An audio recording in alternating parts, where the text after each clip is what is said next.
ದ್ವೇಷ ಭಾಷಣ ತಡೆ ವಿಧೇಯಕಕ್ಕೆ ಅಂಕಿತ ಹಾಕಿಲ್ಲ ರಾಜ್ಯಪಾಲರು ಗೆಹ್ಲೋಟ್. ವಿಧೇಯಕ ಪರಿಶೀಲನೆ ಮಾಡೋದಕ್ಕೆ ರಾಷ್ಟ್ರಪತಿಗೆ ಕಳಿಸಿದ್ದಾರೆ ರಾಜ್ಯಪಾಲರು. ಪ್ರತಿಪಕ್ಷಗಳಿಂದ ಭಾರಿ ಟೀಕೆಗೆ ಒಳಗಾಗಿದ್ದಂತಹ ದ್ವೇಷ ಭಾಷಣ ತಡೆ ವಿಧೇಯಕ ಪರಿಶೀಲನೆ ಮಾಡಿ ನಿರ್ಧಾರ ತೆಗೆದುಕೊಳ್ಳುವಂತೆ ರಾಷ್ಟ್ರಪತಿಗಳಿಗೆ ರವಾನೆ ಮಾಡಲಾಗಿದೆ. ಬೆಳಗಾವಿ ಅಧಿವೇಶನದಲ್ಲಿ ಅಂಗೀಕಾರ ಆಗಿದ್ದಂತಹ ಬಿಲ್ ಇದು. ದ್ವೇಷ ಭಾಷಣ ತಡೆ ಬಿಲ್. ಬಿಲ್ಲಿನ ಆಕ್ಷೇಪಾರ್ಹ ಅಂಶಗಳನ್ನ ಉಲ್ಲೇಖಿಸಿ ಅದನ್ನ ರಾಷ್ಟ್ರಪತಿಗಳಿಗೆ ರವಾನೆ ಮಾಡಲಾಗಿದೆ.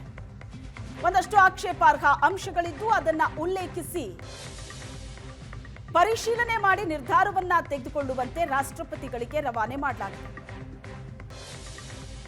ದ್ವೇಷ ಭಾಷಣ ತಡೆ ವಿಧೇಯಕಕ್ಕೆ ರಾಜ್ಯಪಾಲ ಗೆಹ್ಲೋಟ್ ಅಂಕಿತ ಹಾಕಿಲ್ಲ. ಪರಿಶೀಲನೆ ಮಾಡೋದಕ್ಕೆ ರಾಷ್ಟ್ರಪತಿಗೆ ಕಳಿಸಿದ್ದಾರೆ ರಾಜ್ಯಪಾಲರು. ಇದೇ ಬಿಲ್ನ ಬಗ್ಗೆ ಪ್ರತಿಪಕ್ಷಗಳಿಂದ ಭಾರೀ ಟೀಕೆ ವ್ಯಕ್ತವಾಗಿತ್ತು.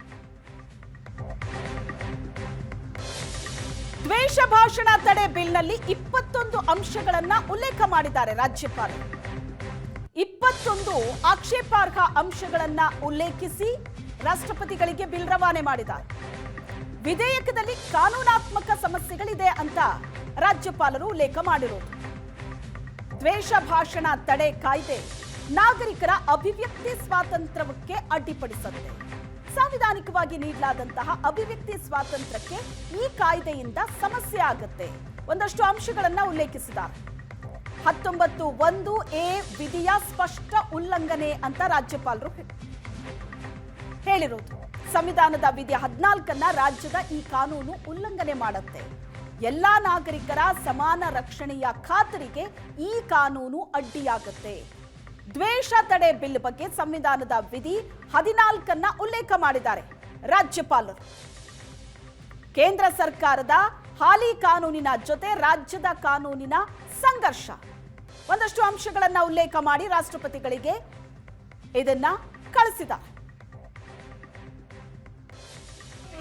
ಏನಿದು ಮಾಡಿದರೆ ಈ ರಾಷ್ಟ್ರೀಯ ಸ್ವಯಂ ಸಂಘ ಇರ್ಬೋದು, ಬೇರೆ ಬೇರೆ ಇದರಿಂದ ಇವರು ನೇರವಾಗಿ ಯಾವುದೋ ಒಂದು ವರ್ಗವನ್ನು ಇದಕ್ಕೆ ಕಾನೂನು ಅಡಿಯಲ್ಲಿ ಸಿಕ್ಕಿಸುವಂಥ ಕೆಲಸವನ್ನು ಇವತ್ತು ಮಾಡ್ತಿದ್ದಾರೆ ಅಂತ ರಾಜ್ಯಪಾಲರಿಗೆ ಕೂಡ ಮನವಿಯನ್ನು ಮಾಡ್ಕೊಂಡಿದ್ವಿ. ಈ ಸ್ಪಂದನೆ ಮಾಡಿದ್ದಾರೆ. ಇದನ್ನ ನೇರವಾಗಿ ರಾಷ್ಟ್ರಪತಿಯವರಿಗೆ ಕಳಿಸಿದ್ದಾರೆ. ಯಾವುದೇ ಕಾರಣಕ್ಕೂ ಕೂಡ ನಾವು ಇದನ್ನು ತಡೆಯುವಂಥ ಕೆಲಸವನ್ನು ಇದು ಮಾಡ್ತೀವಿ. ಇದೇನಾರು ಅಪ್ಪಿತಪ್ಪಿ ಏನಾರೋ ಈ ಒಂದು ಮಸೂದೆ ಆಯಿತು ಅಂದರೆ ಕೂಡ ಕಾನೂನು ರೀತಿಯಲ್ಲಿ ಕೂಡ ಹೋರಾಟವನ್ನು ಮಾಡ್ತೀವಿ ನಾವು. ಏನಿದು ಮಾಡಿ ಫ್ರೀಡಮ್ ಆಫ್ ಸ್ಪೀಚ್ ಅಂತಂದ್ರೆ ಏನು? ನೀವು ಏನಾರ ಮಾತನಾಡ್ಬೋದು. Hate speech ಅನ್ನೋದೇನು? ನೀನು ಯಾರ ವಿರುದ್ಧವಾಗಿ, ಒಂದು ಸಮುದಾಯ ವಿರುದ್ಧವಾಗಿ, ಒಂದು ಜಾತಿ ನಿಂದನೆ ಮಾಡಬಾರ್ದು ಅಂತಕ್ಕಂಥದ್ದು ಹೇಟ್ ಸ್ಪೀಚ್ ಇರ್ತಕ್ಕಂಥದ್ದು. ಯಾರು ಇವತ್ತು ಅದನ್ನು ತಡೆಗಟ್ತಾ ಇದ್ದಾರೆ, ಇವ್ರು ಅಡಿಗೆ ನಡೆಯೋದು, ಇವ್ರು ವ್ಯವಹಾರ ನಡೆಯೋದು ಅದರಿಂದ ತಾನೇ. ದೇಶದ ಪ್ರಗತಿ ಪರವಾಗಿ ಮಾತಾಡೋಲ್ಲ, ಯಾವುದೋ ಒಂದು ಸಮುದಾಯ ವಿರುದ್ಧವಾಗಿ ಮಾತನಾಡಿ ಬಾಳೆ ಬೆಳೆಸ್ಕೊಂಥದ್ದು ಭಾಳ ಇದಾರಲ್ಲ, ಅದಕ್ಕಾಗಿ ಅಂಥದ್ದು ಸ್ಪೀಚ್ನ ಹೇಟ್ ಸ್ಪೀಚ್ ಮಾಡಬಾರ್ದಕ್ಕಂಥ ಬಿಲ್ ತಂದಿರ್ತಕ್ಕಂಥ ನಾವು. ಫ್ರೀಡಮ್ ಆಫ್ ಸ್ಪೀಚ್ ಅಂತಂದ್ರೆ ಏನು? ನೀವು ಏನಾರ ಮಾತನಾಡ್ಬೋದು. Hate speech ಅನ್ನೋದೇನು? ನೀನು ಯಾರ ವಿರುದ್ಧವಾಗಿ, ಒಂದು ಸಮುದಾಯ ವಿರುದ್ಧವಾಗಿ, ಒಂದು ಜಾತಿ ನಿಂದನೆ ಮಾಡಬಾರ್ದು ಅಂತಕ್ಕಂಥದ್ದು ಹೇಟ್ ಸ್ಪೀಚ್ ಇರ್ತಕ್ಕಂಥದ್ದು. ಯಾರು ಇವತ್ತು ಅದನ್ನು